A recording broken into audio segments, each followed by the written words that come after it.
जब भक्ति में डूब जाती है आत्मा, तब जीवन का प्रत्येक क्षण एक मधुर संगीत बन जाता है। संसार के सभी दुख, तनाव, मोहमाया के बंधन उस क्षण ऐसे टूट जाते हैं जैसे पतझड़ में पेड़ों से पत्ते झड़ते हैं। आत्मा जब परमात्मा से जुड़ जाती है तो उसे अपने वास्तविक स्वरूप का ज्ञान होता है। वह समझ जाती है कि यह शरीर, यह संसार, यह संबंध, यह धन, यह मान सम्मान सब क्षणिक है। जो शाश्वत है वह केवल एक है, परमात्मा का प्रेम, उसका नाम, उसकी भक्ति। भक्ति कोई साधारण भावना नहीं है। यह आत्मा की पुकार है, वह पुकार जो जन्म जन्मांतर से दबाई जाती रही है, जो सांसारिक आकर्षणों में उलझकर खो गई थी। जब एक बार यह पुकार जाग उठती है तो फिर उसे कोई रोक नहीं सकता। आत्मा रो पड़ती है, लेकिन यह रोना किसी दुख के कारण नहीं होता। यह रोना होता है परम आनंद का, परम प्रेम का। जैसे ही आत्मा भक्ति में डूबती है, एक अद्भुत परिवर्तन घटित होता है। मन के भीतर जो बेतरतीब विचारों का मेला लगा रहता है वह शांत हो जाता है। मन का सागर थम जाता है, उसकी लहरें रुक जाती हैं।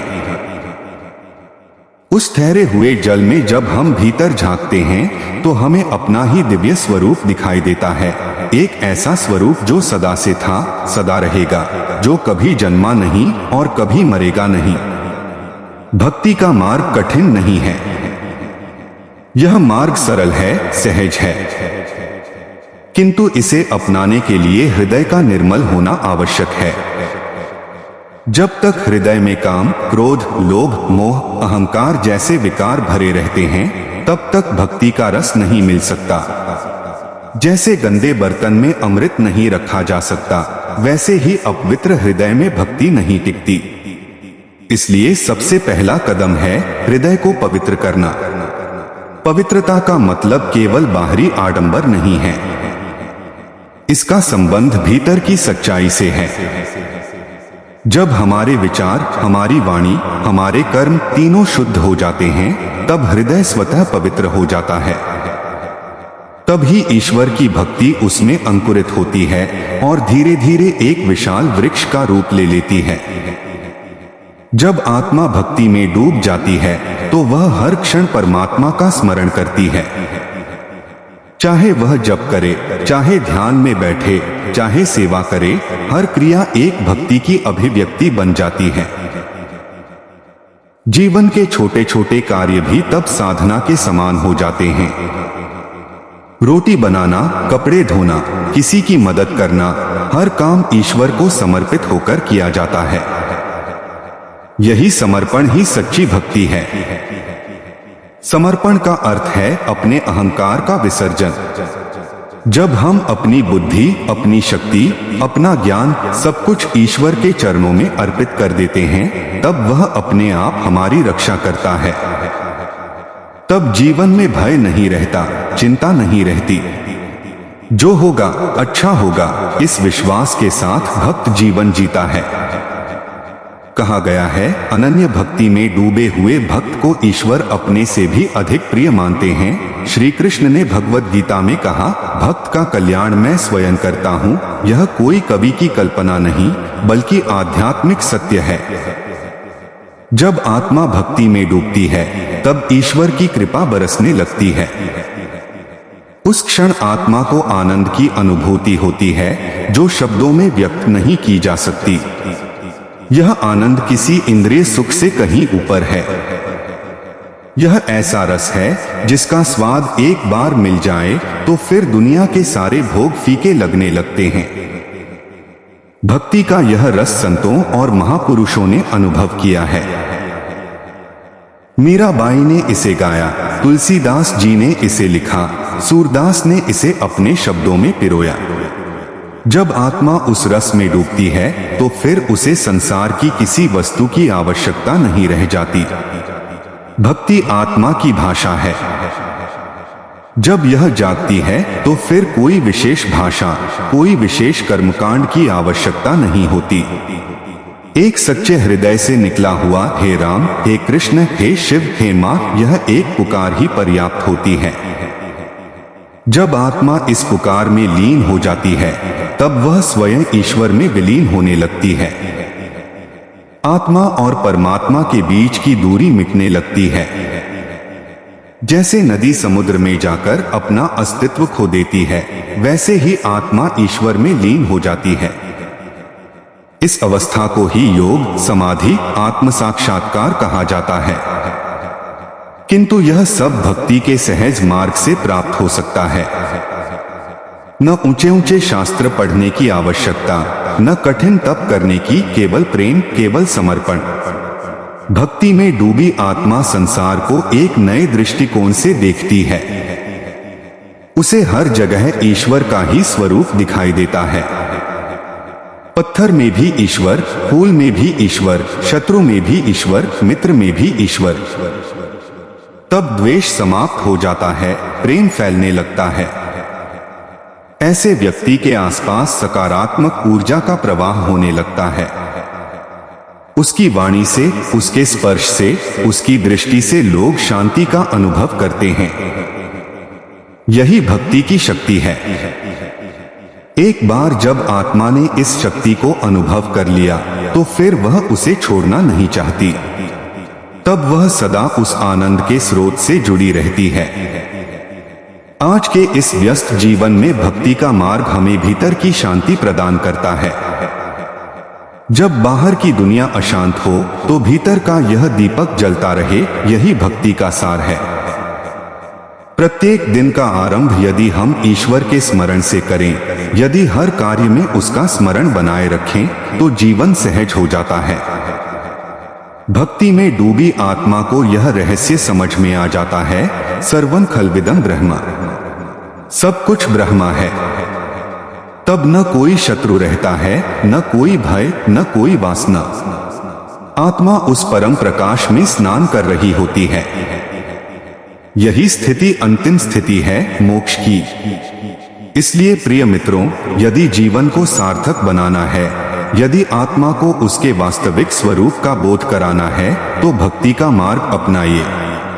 सरलता से, प्रेम से, समर्पण से। फिर देखिए किस प्रकार आपका जीवन एक मधुर संगीत में बदल जाता है। जब आत्मा भक्ति में डूब जाती है तो वही क्षण उसका नया जन्म बन जाता है। प्रस्तावना: जब भक्ति में डूब जाती है आत्मा, तब जीवन का अर्थ बदल जाता है। तब सांसों में केवल एक ही नाम बसता है, परमात्मा का नाम। तब मन के भीतर उठती प्रत्येक लहर केवल ईश्वर के प्रेम में भीग जाती है। यह कोई साधारण स्थिति नहीं होती। यह वह अवस्था होती है जब आत्मा जन्म जन्मांतर की यात्राओं के बाद अपने सच्चे स्वरूप को पहचानती है। भक्ति कोई कर्मकांड नहीं है, न कोई औपचारिकता है। भक्ति आत्मा की वह पुकार है जो अनादि काल से परमात्मा के प्रेम में विलीन होने के लिए तड़पती रही है। आत्मा का स्वभाव है भक्ति। अमृतस्य पुत्राः, हम सब अमृत के पुत्र हैं। अर्थात आत्मा का स्वभाव है प्रेम, और प्रेम का चरम रूप है भक्ति। जब आत्मा अपने परम प्रियतम को याद करती है, तब वह अपनी संपूर्ण चेतना के साथ उसमें डूब जाती है। यह डूबना किसी बंधन से नहीं आता, बल्कि पूर्ण स्वतंत्रता से आता है। भक्ति में डूबने का अर्थ है स्वयं को विस्मृत कर देना। यह वह बिंदु है जहां मैं और मेरा समाप्त हो जाता है।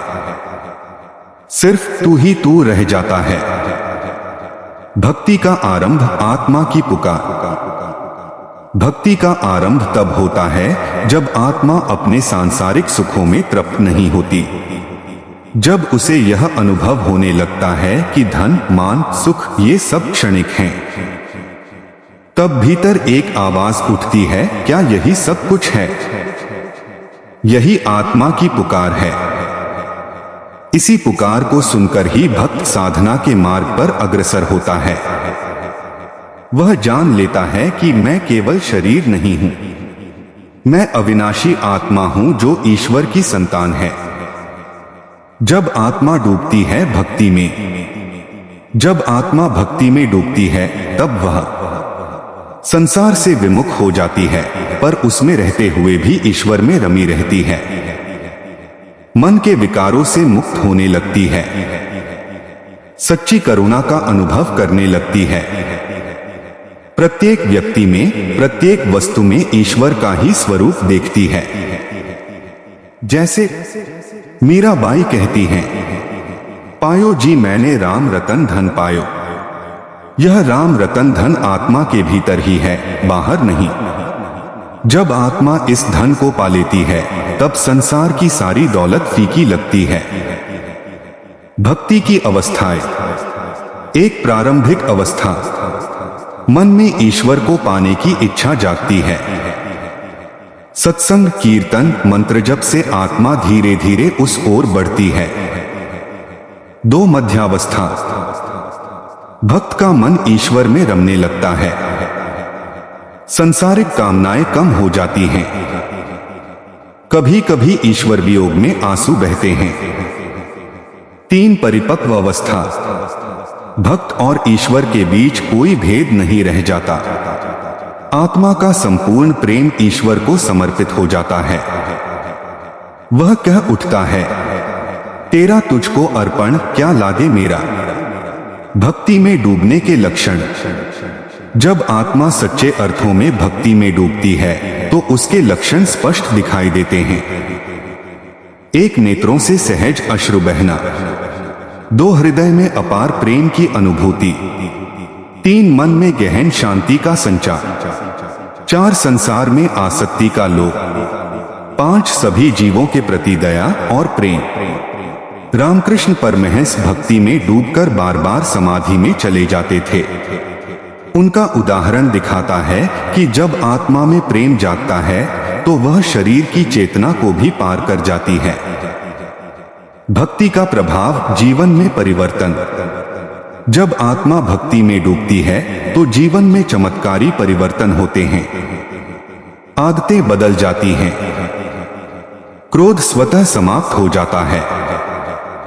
स्वार्थ की भावना हट जाती है। प्रेम, सेवा, करुणा ये मुख्य गुण बन जाते हैं। मृत्यु का भय समाप्त हो जाता है।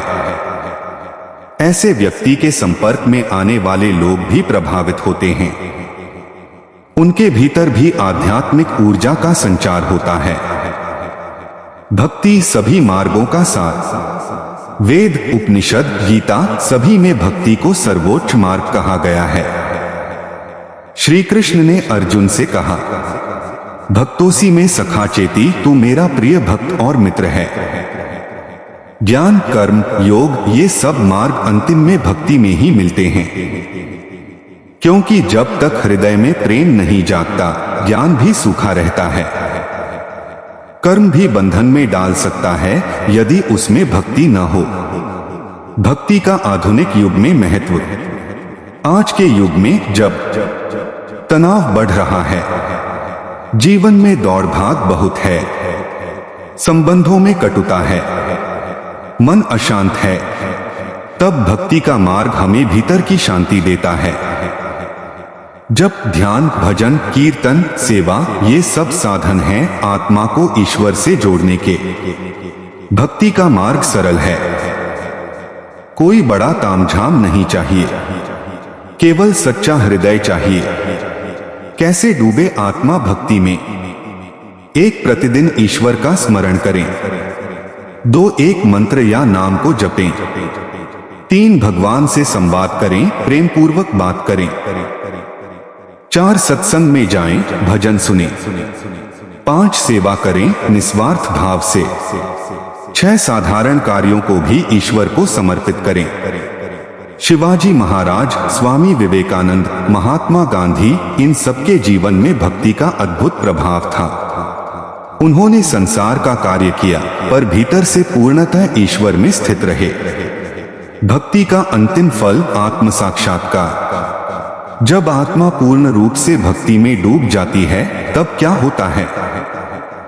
तब अहंकार पूर्णतः समाप्त हो जाता है, मैं समाप्त हो जाता है। तू ही तू रह जाता है। उस अवस्था में आत्मा ईश्वर में लीन हो जाती है, उससे कोई द्वैत नहीं रहता। यही स्थिति सहज समाधि कहलाती है। गुरु नानक देव जी कहते हैं, नाम खुमारी नानका चढ़ी रहे दिन रात। यह नाम की खुमारी ही भक्ति का चरम बिंदु है। निष्कर्ष तो प्रिय आत्मन, यदि जीवन को दिव्यता से भरना है, यदि हर क्षण को मधुर बनाना है, यदि मृत्यु के भय से मुक्त होना है, तो केवल भक्ति में डूब जाइए। कोई विशेष योग्यता नहीं चाहिए, केवल भक्तिपूर्ण हृदय चाहिए। कभी ईश्वर के नाम पर आंसू बहाइए, कभी गहरे प्रेम में उससे बात कीजिए, कभी पूर्ण समर्पण से सेवा कीजिए। फिर देखिए आपकी आत्मा कैसे आनंद से भर जाती है।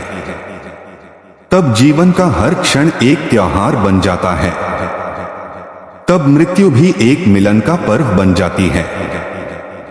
जब भक्ति में डूब जाती है आत्मा, तो परमात्मा भी उस आत्मा में डूब जाता है।